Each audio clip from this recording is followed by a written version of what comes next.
I stood in the middle of my husband's office Christmas party, 6 months pregnant, wearing a borrowed dress.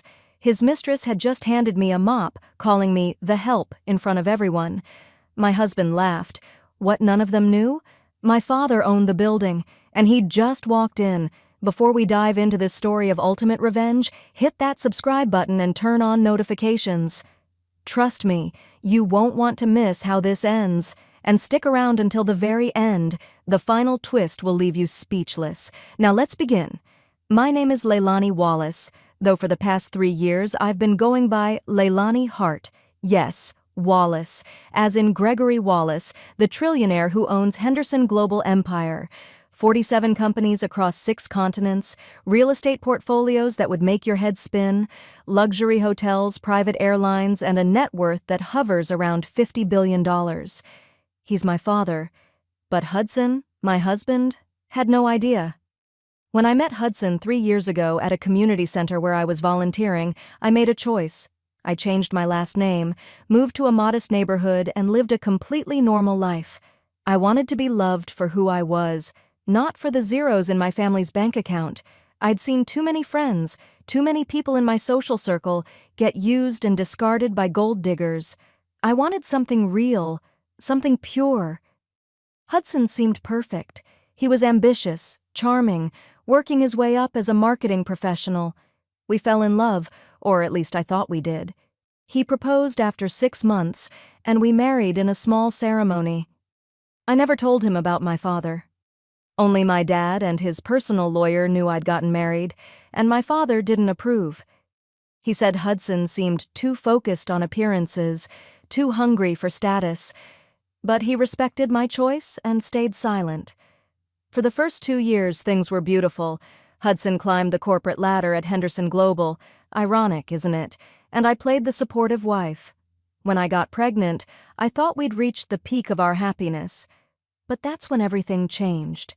8 months ago, Hudson transformed into someone I didn't recognize. He stopped touching me, moved to the guest room, claiming he needed better sleep for work. He became obsessed with his phone, taking calls outside, coming home smelling of expensive perfume that wasn't mine. The warmth in his eyes when he looked at me turned to something else. Disappointment, maybe even disgust. I'm not stupid. 2 months ago, I hired a private investigator. I didn't use my family name or connections, just paid cash like any desperate wife would. The photos came back within a week. Hudson and his assistant, Vanessa Clark. Hotel rooms, candlelit dinners, her wearing jewelry I'd admired months ago, pieces Hudson claimed were too expensive for our budget. I cried for 3 days. Then I got angry. Then I got smart. I called my father for the first time in months. "Dad," I said, "I need your help. But not yet. I need to see something first." He understood immediately. My father didn't build an empire by being naive.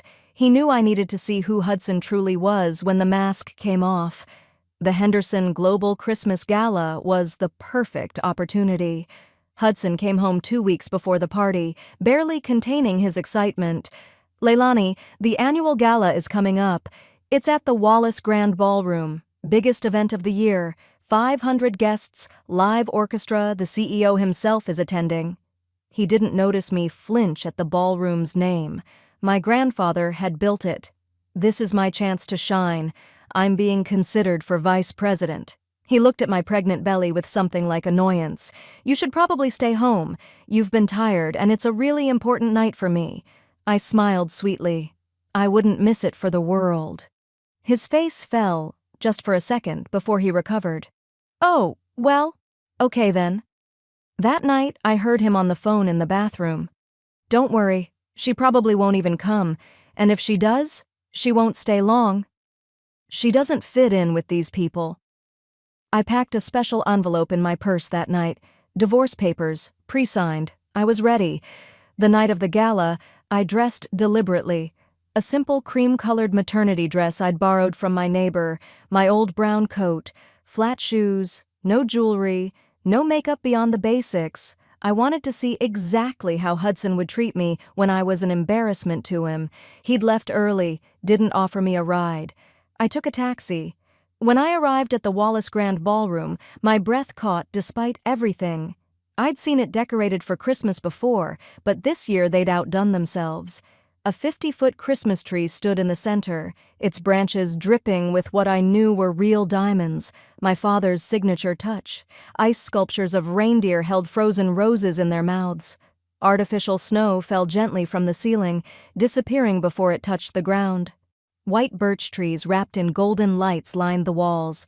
Crystal chandeliers wore red ribbons and gold bells. The orchestra played Carol of the Bells as guests mingled in their designer gowns and custom tuxedos. Everyone looked like they'd stepped out of a winter fairy tale. Women wore floor-length gowns in silver, gold, navy, burgundy, and white, their necks dripping with diamonds and pearls. Men strutted in designer tuxedos, some in velvet jackets, all carrying themselves with the confidence that comes from seven-figure salaries. And then there was me. Cream, maternity dress, brown coat, flat shoes. I spotted Hudson immediately. He wore a custom navy blue velvet tuxedo I'd never seen before, his hair slicked back, a watch on his wrist that cost more than our monthly rent. He was laughing with a group of executives, champagne in hand. Then he saw me. His face went through several emotions in rapid succession: shock, anger, disgust. He excused himself and walked over, grabbing my arm and pulling me to a corner. "What are you doing here?" His voice was low, harsh. "You invited me," I said calmly. "This is a company party. I'm your wife." "I told you this was important. You look—" He stopped himself, but I finished for him. "I look like I don't belong?" He didn't deny it, just looked away. "Maybe you should have stayed home." Before I could respond, a voice like honey laced with poison called out, "Hudson, there you are." Vanessa Clark glided toward us, and I had to admit she was stunning. A silver sequined gown that hugged every curve, backless, with a diamond necklace that caught the light with every movement. Her platinum heels made her tower over me. She looked like a Christmas angel, an expensive, vengeful angel. She linked her arm through Hudson's boss's arm, Mr. Peterson, a portly man in his 50s who was clearly enjoying the attention of a beautiful young woman. But her eyes were on Hudson, possessive and triumphant. "Oh, Hudson, I didn't know we were doing charity work tonight." Her eyes swept over me, lingering on my belly, my dress, my old coat. "Is this the wife you mentioned? How quaint." She reached out and touched Hudson's chest, her fingers playing with his lapel. He didn't move away, actually smiled at her. I felt every eye in the vicinity turn to us. Someone pulled out their phone. I noticed security cameras in the corners, and I knew my father was watching. He'd promised to monitor everything. A woman in a gold gown approached, clearly trying to be kind. "Oh, how sweet that you came to support Hudson." Hudson's response cut through me like a knife. "She wasn't actually invited." He turned his back on me. Actually turned his back on his pregnant wife and walked away with Vanessa and the others. I stood there, holding my old coat, feeling the weight of hundreds of eyes on me. Some looked pitying, others looked amused, a few looked disgusted. Whether with me or with Hudson, I couldn't tell. I moved to the coat check, thinking I'd at least get rid of the shabby coat. The attendant, a young woman who'd clearly been influenced by Vanessa's crowd, looked at me skeptically. "Ma'am, this is for guests only." Before I could respond, Vanessa appeared again like a bad penny. "It's fine, she can keep it. She'll need it when she leaves, which should be soon." I clutched my coat and walked away, finding an empty table in the corner. From there, I watched the party unfold.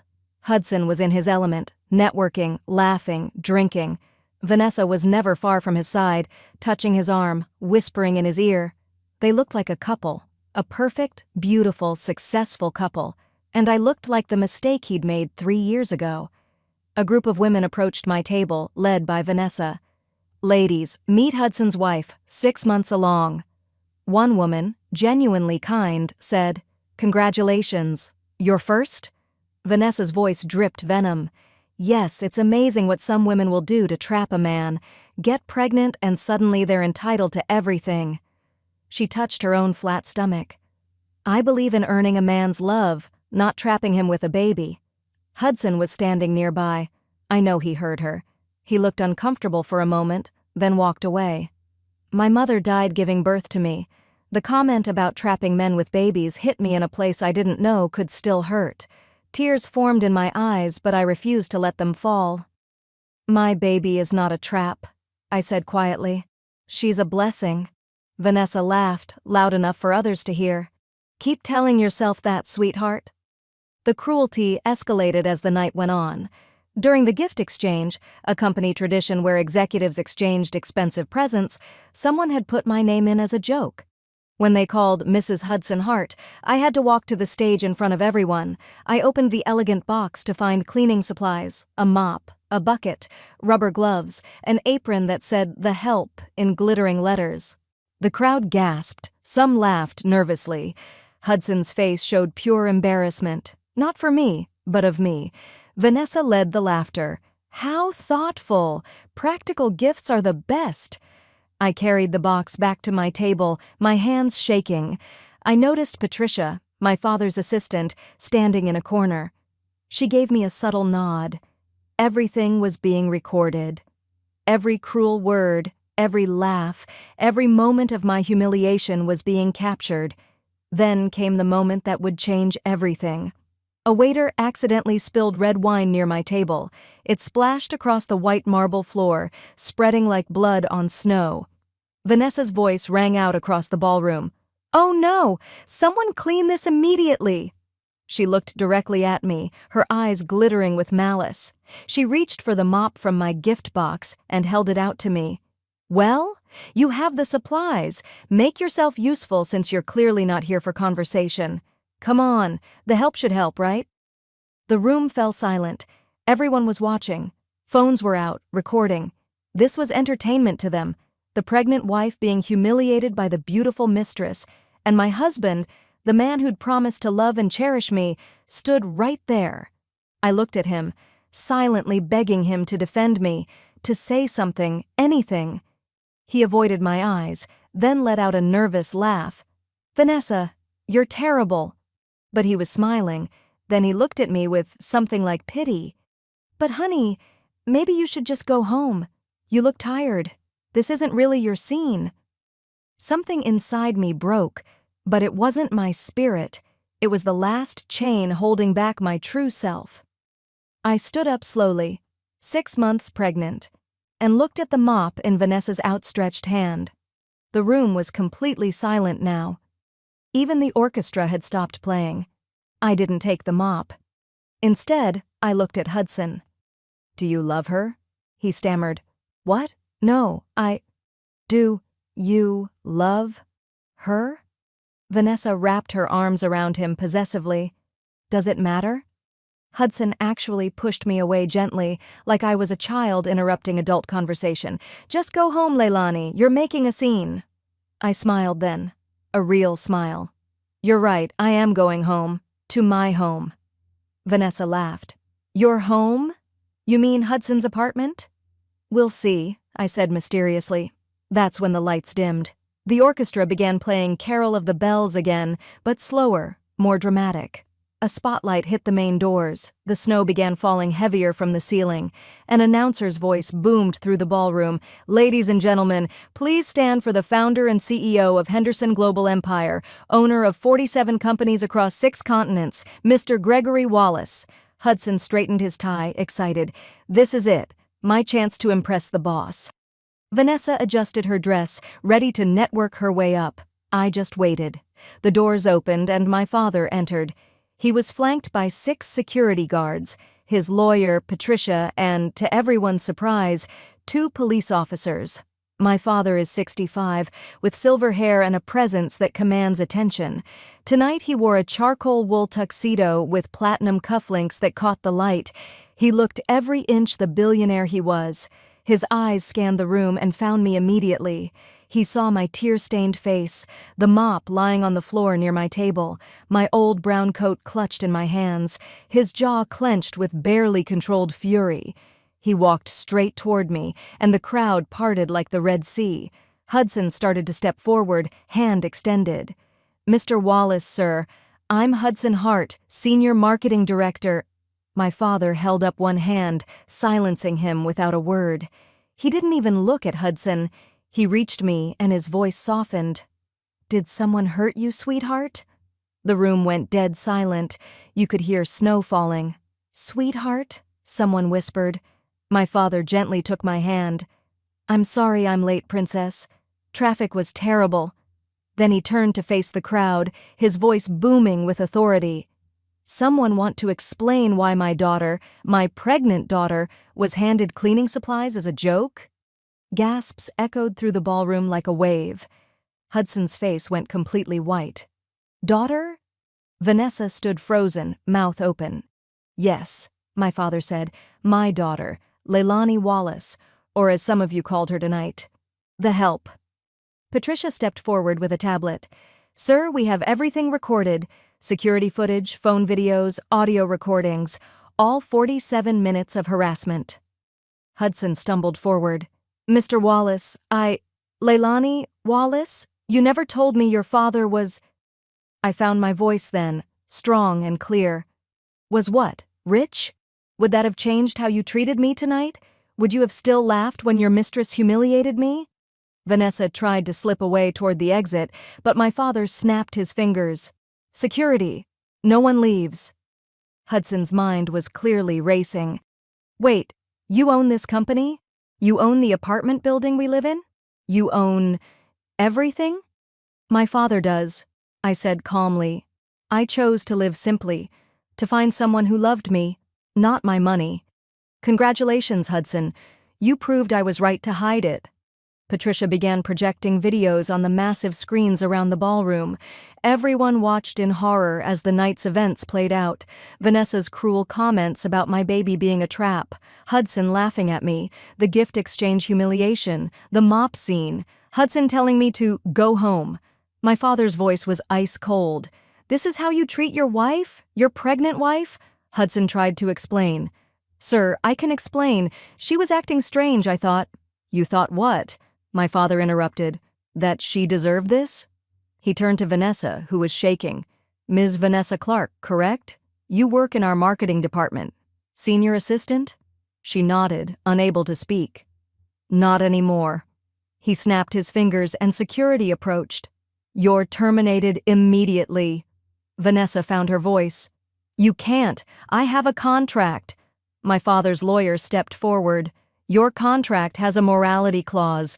Harassment of fellow employees. Violation grounds for immediate dismissal. 0 severance. 0 recommendations." Vanessa screamed.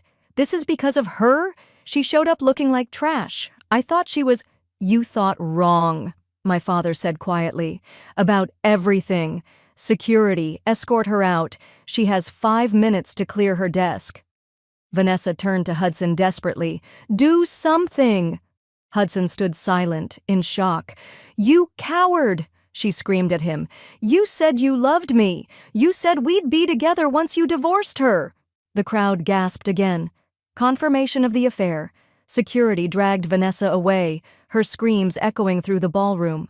My father turned to Hudson. "Mr. Hudson Hart, 3 years with my company, recently promoted to senior marketing director." Hudson nodded hopefully. "Yes, sir, I've worked very hard." "You're also terminated." "What?" "But sir, I'm up for VP." "You were. Past tense.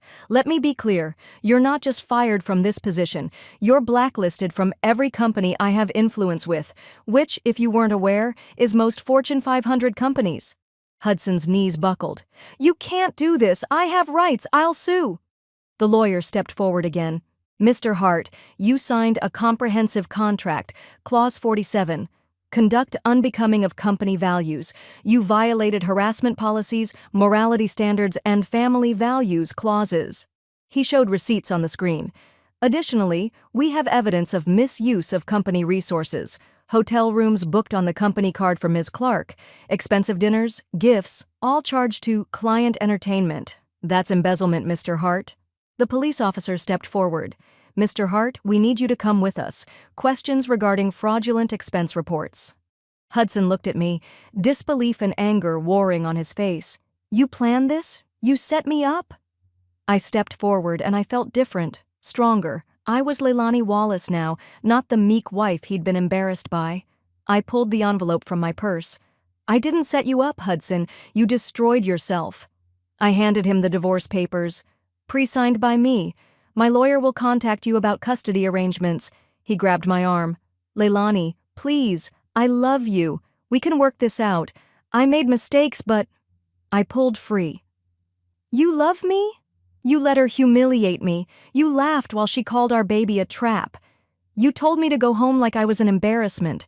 That's not love, Hudson. That's cruelty. My father added one more blow.